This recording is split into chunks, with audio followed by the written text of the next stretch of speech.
Guys నేను ఎక్కడికి వెళ్తున్నానో తెలియాలంటే మీకు దేవర కథ తెలియాలి. గైస్ ఉత్తినే అన్నాలే. ఇప్పుడు మనమైతే మన ఇండియన్ థీఫ్ ఫాలోలోకి ఒక కార్ అయితే వచ్చింది. అది ఎవరిదంటే విరాట్ కోహ్లీదంట. ఆ కార్ దగ్గర బాగుంది, అంత సెక్యూరిటీ ఉంటుందని అయితే ఇన్ఫర్మేషన్ అయితే వచ్చింది. అందుకే వెళ్తున్నా. అదైతే ఎయిర్పోర్ట్లో ఉందంట.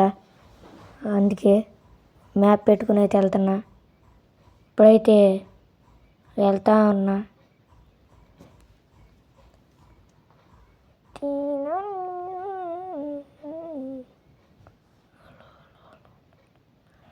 గైస్ చూడొచ్చు ఎంత దూరం వెళ్తున్నానో. మీలో ఎంతమందికి విరాట్ కోహ్లీ అంటే ఇష్టమో కామెంట్ చేయండి. ఎందుకంటే నేను ఆర్సీబీ ఫ్యానే.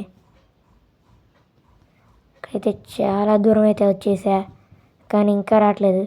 గైస్ ఈ డివైడర్ మీద నుంచి వెళ్ళాలంటే ఇప్పుడు అబ్బో పల్టీలు కొట్టేసింది గైస్ కారు. మళ్ళీ ఎగిరిపోయింది దాంట్లోకి. మళ్ళీ ఎక్కించాలి. వెళ్ళింది గైస్. ఇప్పుడైతే ఇలా స్ట్రైట్గా వెళ్ళాలంట మ్యాప్ చెప్పిన దాని ప్రకారం. వచ్చేసా, వాన కూడా పడుతుంది గైస్. నాకు తెలిసిన దాని ప్రకారం అయితే దీని ముందున్న దాంట్లోనే ఉండిద్ది గైస్. ఇక్కడైతే అస్సలు లేరు ఎవరు, కానీ కార్ అయితే కనపడుతుందా గైస్. అదిగోండి గైస్ కారు, కానీ సెక్యూరిటీ ఎవరు లేరు గైస్ ఇక్కడ. ఇదే మనకి మంచి సమయం. వెళ్ళైతే మనం కార్ని అయితే స్టీల్ చేసేద్దాం. తొందరగా వెళ్దాం గైస్, మళ్ళీ పోలీసులు వచ్చేస్తారు. తొందరగా వెళ్దాం, పరిగెట్టుకుంటూ వెళ్ళి కార్ అయితే చూద్దాం గైస్. ఇదైతే ల్యాంబర్గినీ గైస్. ఏమన్నా ఉందా గైస్ కార్ అయితే.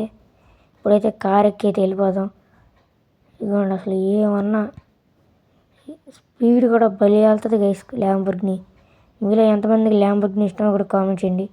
వీడియో లైక్ సబ్స్క్రైబ్ చేయడం మాత్రం మర్చిపోవద్దు.